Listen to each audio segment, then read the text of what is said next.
Yeah, welcome. Thanks for everybody for coming out. It's interesting how much college has changed. This used to be the huge mega day, and now it's just kind of the end of the last part of the cycle. But do have some kids we want to talk about that we were able to add since the last time we discussed. So Ashton Bethel Roman is a wide receiver that we added from Ridge Point High School down in Missouri City, Texas. Kind of got involved with him in December. Tried to get him over the line with us, couldn't.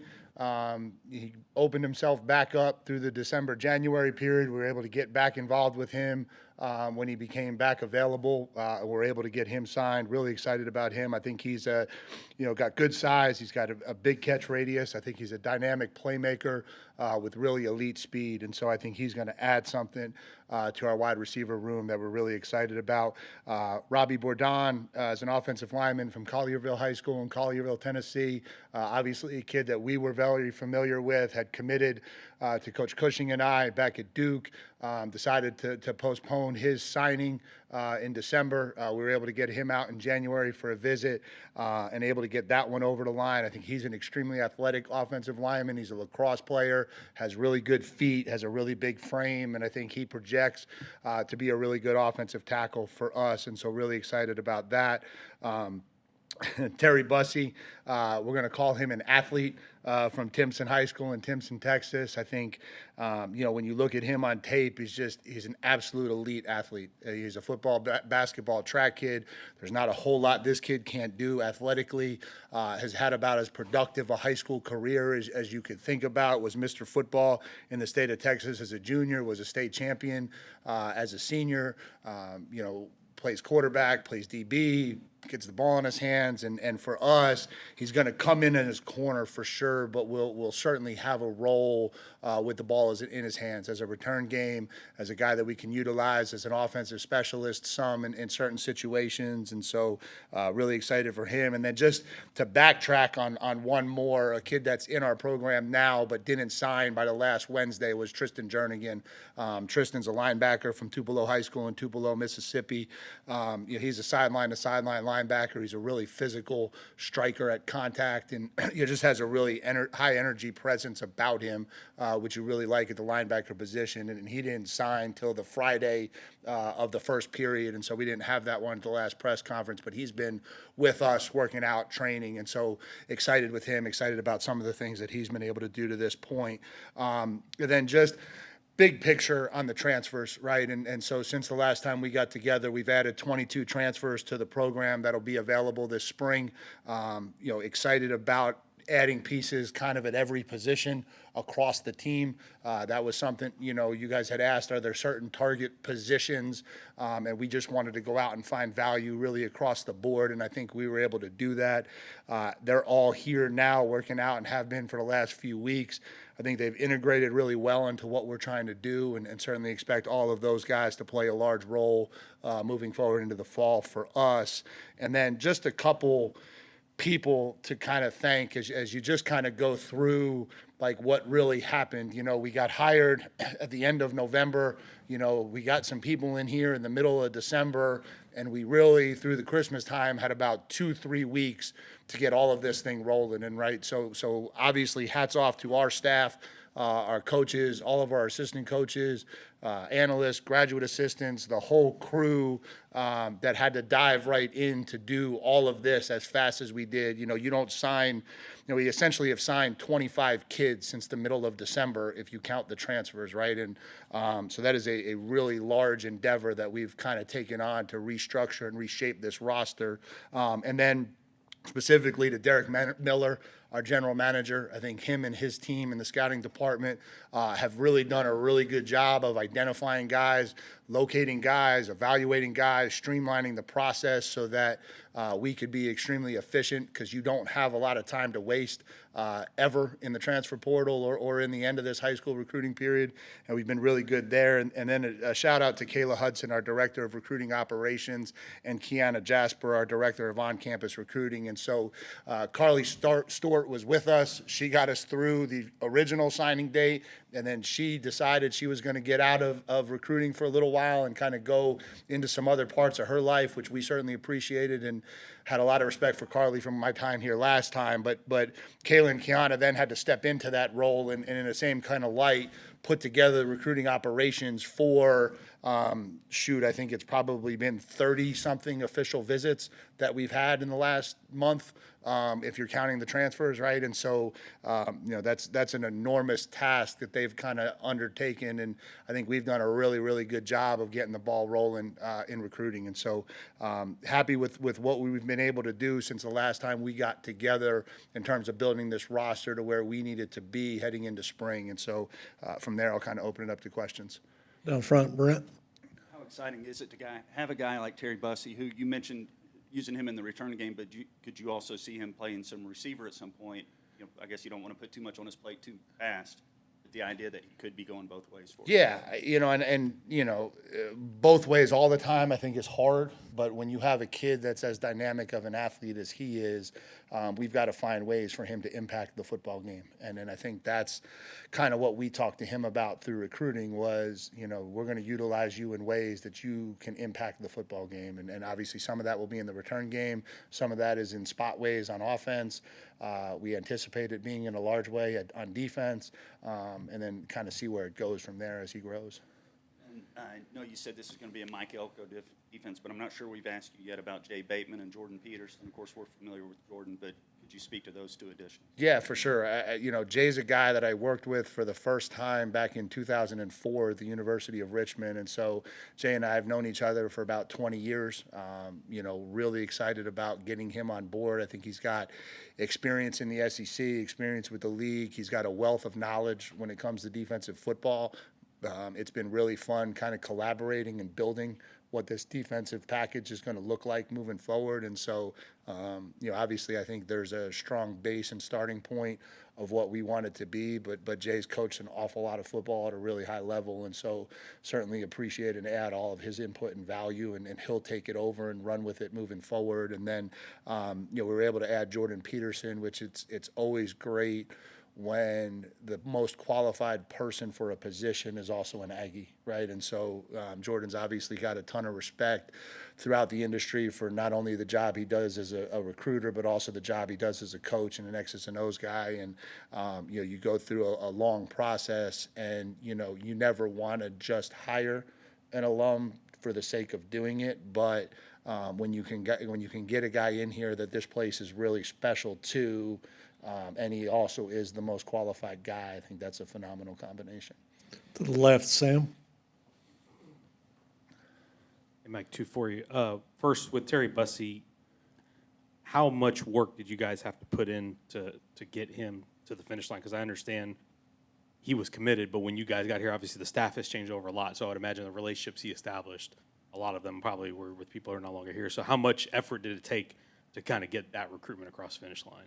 Yeah, a lot. I think when you're talking about a kid that's coveted by the country, who I didn't meet until I got hired, and a lot of the guys on this staff didn't meet until we got hired, committed or not committed, you have a lot of work to do to get that kid and his support staff and everybody around him comfortable, really no different than him or Ashton for that matter. But I think there's a lot that goes into it. There's a lot of people that go into it. There were certainly people on our staff, Brian Gross-Armiento, Rohan Gaines, who had previous established relationships with him from their time here. It helped getting Holman Wiggins in, who had a relationship with him from his previous stop, and and then just others who didn't know him at all until we got hired here, but understood the priority that he was and how important he was to getting him and keeping him part of this class. And you mentioned at the top Derek Miller. I'm curious, when I understand he came with you from Duke. What is it about him that has, I guess, enabled you guys to do the work that you guys have done in the portal? And I guess how valuable is he to getting this personnel operation? Yeah, I think he's critical. I think that role is really important because, when you think about it, like, you're recruiting a portal that has, I don't know, what is it now, 2,000, 3,000 kids in it, and you're trying to sort through all of that and trying to find the value that makes sense for you and fits you and can add and contribute, and how you organize that process with his team and the people that go through that is really, really important. I think, when you look at just the overall operation of, okay, now we've got to go out and acquire these players, and how are we going to do it, and the logistics that go into all of that is tremendously in depth and detailed, and he does a phenomenal job with that. And then I think, him and his team are just phenomenal evaluators, right? And so what they bring to us generally is high quality. And then as we review it and we go, it just saves you an awful lot of time because you trust that group and you trust what they're doing. And so, yeah, I think, and it's another guy too, just so you guys hear the story, because we don't get to talk about this stuff. Derek was our student assistant when I was at Bowling Green. So he was a student at Bowling Green when I was the defensive coordinator, and he was just working in our office and was a young kid, and decided to get into this recruiting world, and was with Austin Thomas a little bit in his early days, and then got a chance to go out and start running offices himself. And so he was a really easy one for me to target when I got to Duke, and he did a great job for us at Duke, and he'll continue to do a great job for us here at Texas A&M. Coach, we'll go back to the far right side, Ben. Coach, kind of going off of Sam's question, for Terry and Robert, how much did it kind of feel like you're like starting a whole recruiting process over? But I know that obviously Terry had the ties to the school here, and he had the knowledge of the school, and Robert, it was kind of inverse. He had the knowledge of you guys as a coaching staff. How much did it kind of feel like it was starting from square one compared to maybe building off of some of that pre-existing? Oh yeah, no, I mean it's a lot of it's square one. And I think if you put the grand scope of this together, right, we're way behind on the 2025 class, right? So if you can think about what that translates to the 2024 class, when you get here, you got to go a million miles an hour to have any shot at catching up. And it goes, you're right, it goes both ways, right? With Terry, he could probably tell me everything I needed to know about Texas A&M. He had to learn all about me. And then for a kid like Robbie, it's the other way. He had to learn all about Texas A&M, and he had a trust and a relationship with me and Coach Cushing. And then you take a kid like Ashton, and it's none of it, right? Ashton hadn't spent a ton of time in and around A&M and didn't know any of us, right? And so that's literally starting from ground zero, which is probably why we weren't able to get it done in time for the first signing period. And you get fortunate and lucky that he decides to open his recruitment back up, and Arkansas lets him out, and he becomes available again. But it's not an easy situation when you get dropped in at the end of a 2.5-year process, and you've got 2 months to do what most people did in 2.5 years. And then for a guy like Nick Scorton, who was as productive as he was probably going to be nationally coveted, obviously has local ties here. Is there any extra, or I guess special strategy you do to try to make sure, sell him on the idea of this is home, and maybe more so than just a kid from Texas or Houston or something? No, I think the attraction that we have to kids in the transfer portal, I think, is a respect for who we are as coaches. And I think, it's different recruiting. I mean, you talk about high school kids, it's a lot about relationships and development, and where you're going to take them and how you're going to help grow them as young men. And then it gets into the football part of it. But really at, 15 when it starts, 16, 17, they're thinking about the football side of it, but it's not really the biggest piece of the puzzle in a lot of ways. When you talk about transfers, it completely flips, right? Relationships matter, connections matter, those things are important, but there's a piece of this thing that is okay, I know what college football is about now. Tell me how you're going to make me a better football player. I'm getting close to the end. I want to become an NFL prospect. I want to become a guy that has an impact on this game down the stretch at a really high level. I know what this feels like when you start talking about college coaching.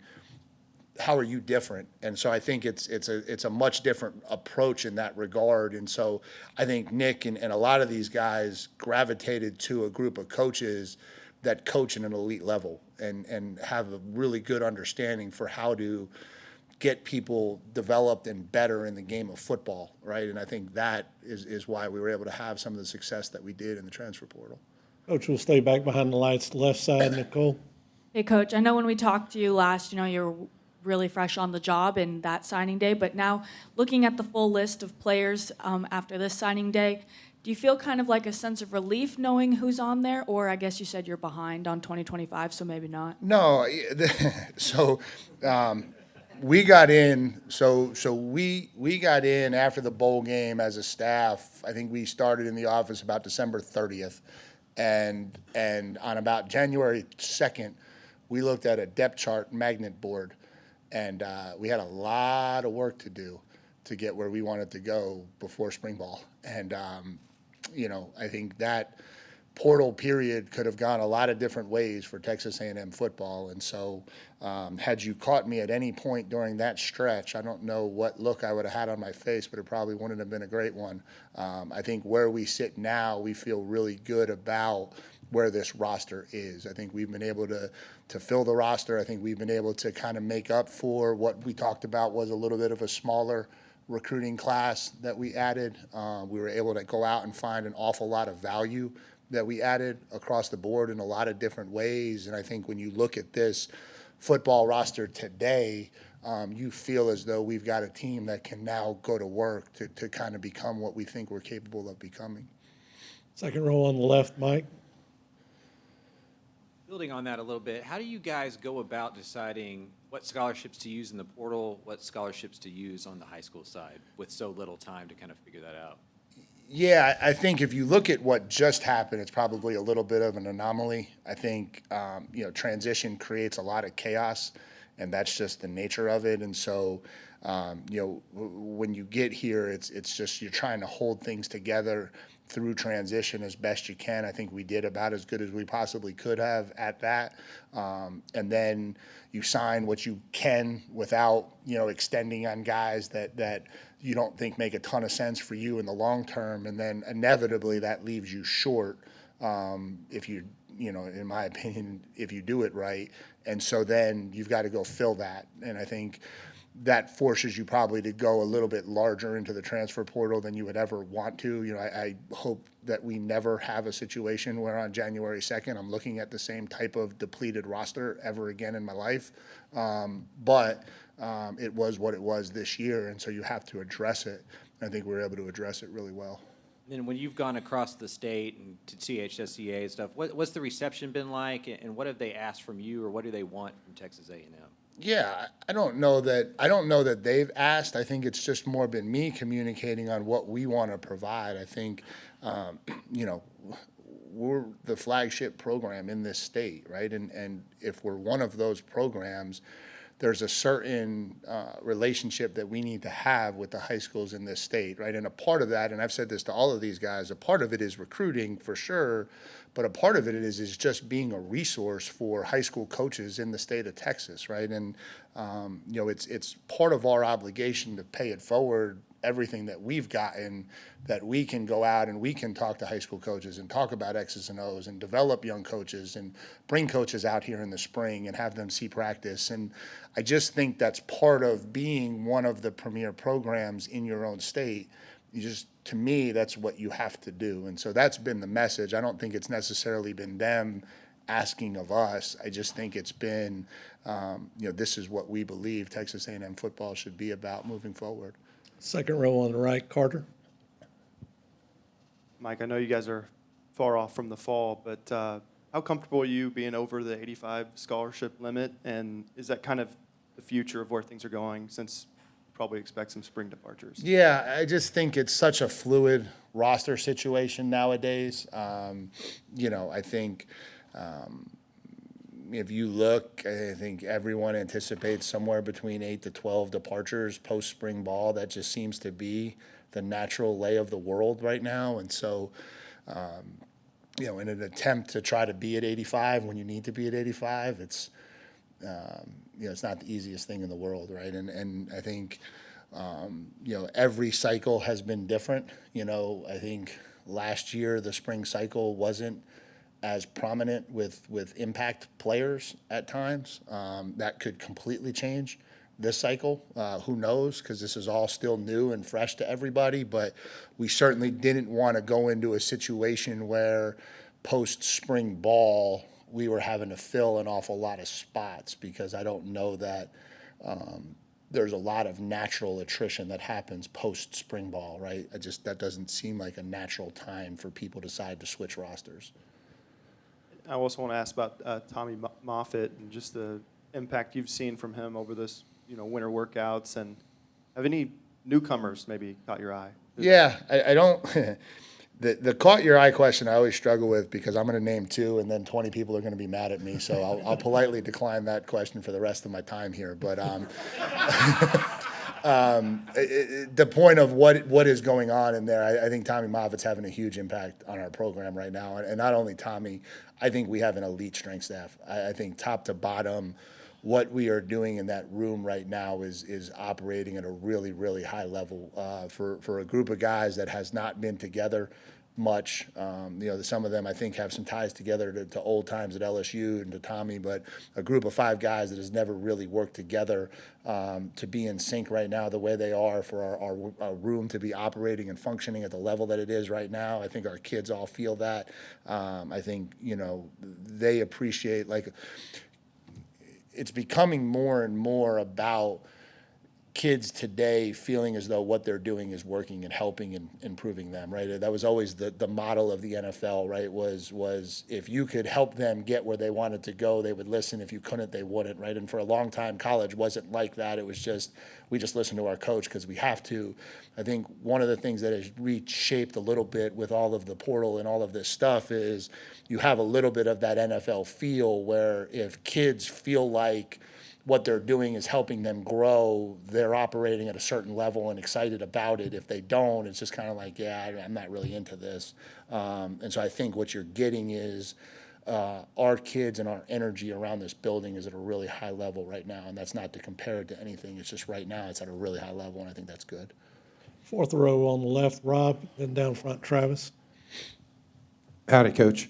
Tell me about Robert, 6'6", 305-pound offensive lineman that can play lacrosse. I don't know if while you were at Duke, I know lacrosse is big at Duke, if you ever got a chance, or did you look at his lacrosse film at all during the recruiting process? Yeah, I think we went out and kind of watched him play lacrosse in the spring because during the evaluation period he was playing lacrosse, and so this would have been last spring. Yeah, I think it's dangerous when there's a 6'6", 305-pound running around with a long pole playing lacrosse. For anyone that doesn't know what that is, that's the really long one that you can whack people with, that you play defense with. But, I think, there's a certain level of athleticism you need to play tackle in this conference. I think everybody knows this. The elite edge rushers in the country, for the most part, are in this league. And, it's a good starting point to say that you've got the feet and the athleticism to run around and play a game on 2 feet at a really high level, not just be an offensive lineman. And so, I think that's one of the things that really attracted us to him at Duke. And certainly, as we project him here, feel really good about it as well. Front row right, Travis, and then Mark. Coach, when I know you talked about the different signing periods change, but when there is just kind of one guy left on the board that everybody has their eyes on, and you're able to get that guy like a Bussey, does that add anything extra to the program beyond just the talent that you got with the kid? Yeah, I mean, I do think this, and I promised him I would do this for him, so I'm going to do it right now. Like, let's just be careful a little bit, right? He's a really talented player. He's a really great athlete. Let's not put too much on one young man in any way, shape, or form, right? We're really excited that he's coming here. We put an awful lot of work in to get him here. He's going to play a huge role for Texas A&M football, but I don't want to stand up here and talk about one kid and put that type of pressure on one kid. He's going to come here and he's going to be a great Aggie, and we're really excited about that. And with Ross going on to Ohio State, when did you kind of learn of that, and what in your mind makes for a good athletic director in this landscape of college sports? Oh, I'm gonna punt that one and let the people who care about that one talk about that one. I got enough things on my plate to worry about. Right now I guess I can't get fired because I technically don't have a boss, so that's a good place to live in. Okay, we'll go Mark, and then Sam, you'll wrap us up. Okay, a couple more here. Go ahead, Mark. Coach, you signed 5 corners in the transfer class, and now Terry's going to be primarily a corner. Can you kind of walk through the evaluation process and what made you go after those guys? Yeah, we were so short numbers, and it was it was interesting because it's one of the things that caught us real quick. There was obviously some attrition into the portal, but we felt like we were trying to replenish parts of the roster that we didn't even lose a ton of guys. And so the secondary was way short from a number standpoint on where, in my opinion, you would want the roster to be. And so we felt like in order to play football the way we want to, multiple packages, multiple defensive groupings, to be able to match up with some people, there were just a lot of pieces we needed to add to that group. And so it was obviously a priority. And then I think we were able to land a large part of it, right? And that plays a role too, because, we were never going to dip. We weren't looking to just bring in bodies, because I don't think that helps or benefits anything that you're trying to do, is to just fill a spot with a number. And so, we identified some guys that we thought could add a lot of value for us, and then we were able to land a really high percentage of that group from the transfers to Terry. And so I think now when you look at the depth chart in the secondary, you see a lot of options, you see a lot of versatility, you see a lot of different types of bodies back there, and a lot of guys with a lot of different skill sets that I think now as a defensive coach, and certainly Coach Bateman can look at and go, okay, we can do some different things with this group and what we want to do. Second row left, Sam, and then Brent, you wrap us up. Mike, we spent a lot of time talking about the roster, off-season workouts, coaching hires. How much time have you been able to spend on ball, and when, or how much are you looking forward to spring to get to some ball? Yeah, the biggest thing is our kids. Like we had a team meeting yesterday just because I felt like, okay, like I do have a team here, and it would be nice to stand in front of them and coach them. And I think that's probably the hardest thing about the transitions are, you transition into the first cycle and you're ripping and running to get to the first signing day, and then you disappear for the winter break and you don't get to see them, and then you come back and we had a couple days with them, but then again you're right out for the January period. And so if you think about it, I've probably only been in the office, maybe 5-6 days since I got hired, where like I'm literally just here to be around the guys. And so I think you look forward to that. Obviously I think we want to get together as a staff and start talking football and kind of tightening up what our packages look like and what we want to do. And we've been able to get that ball rolling this week, which has been good. But more than anything, you just want to get around your players and start the mental process, the building of character, the building of relationships, the connection, like all of the things that go into making a football program what you want it to be. You can't do that stuff remotely. And so it's good to get back into it where you can be around those guys every day. All right, Brent, wrap us up. So I take it they didn't ask you to be on that AD committee then? No, talk to Mark. There you go. Bryce Foster has been a guy who's excelled at two sports here. What is your approach on that in terms of him participating on the field part of track and field as well? Yeah, I mean, listen, college, you want kids to be able to achieve in things that they're passionate about and things that they're good at. And we've been fortunate here with Bryce now, with Devon Achane when he was here, that there's been some kids who had the ability to be talented football players and also have a huge impact on the track as well. And so we're in the field as well, in the field events. And so I think part of this is they are still college kids, right? And if college kids have the ability to do it and they're mentally inclined and willing to do it, then you want to give them those opportunities. And so, we certainly support Bryce and what he does over there. And we'll continue to do that with kids moving forward if it fits on both avenues. You all named April 20th as a spring game. What are your expectations? Those can be, fun days for fans and everything. What are your expectations for your first spring game? Oh God, I have no idea. I haven't even had a practice yet. Shoot. Yeah, my expectations It can be a good recruiting day. Yeah, no, my expectations for this place are always the same. I think that there's a passionate fan base that we have that gets really excited about Texas A&M football. I would hope that the things that have happened in the last 2 months have kind of rekindled a lot of that energy and passion. And I would hope that as we head into the spring, that there's a lot of Texas Aggie fans that want to come out and watch us play football. And the spring game on April 20th at 1 o'clock will be a great opportunity for them to come out and do that. And but I'm not going to sit here and tell you, I know this place will be rocking when Notre Dame comes here. So I don't feel like I need to dare our fans to get out here at any point between now and then. We will show up as needed, when needed, and so I appreciate our fan base for that. And so I haven't really thought much about it because, I know they're here when we need them. So I certainly would anticipate we'd get a good turnout for the first spring game, but if they're saving all of their energy for Notre Dame, I'm good with that too. All right, Coach. We got one more in the back. Oh, sorry, David. Yeah. He's been trying the whole press I'm conference. sorry. Usually he's thank up you. front. Yeah. Go ahead, David. Mike, overall, when you look at the entire roster, like top to bottom, size, speed, how do you see them? How do you think that they look as a football team? And then combine that with the mental approach of the guys you're bringing in. Yeah, I think that's the part that we have to get into now, right? And so I've watched a handful of workouts and had a handful of team meetings, but not nearly enough to sit here and speak really educated on that. And that's the next part of this, right? That's, we're going to take these 4 days and kind of breathe and get back and see the family a little bit and do those types of things. And then we're going to come back here Monday and it's going to be a 4-week roll with all of that stuff, right? To get into the meeting room with these guys, to get in front of these guys, to get out to the workouts with these guys, to start putting these guys through some agility football stuff. And I think that's the part that we have to transition to now. And I think that's the part that I'm really excited about. I think getting around this team now, we have a team, we've put it together, we've got the pieces in place. Now we've got to build it, right? And we have from now until, the opener to get it built to the level we need it for us to go out and have the season we want to have. And so I think that's now where we're headed.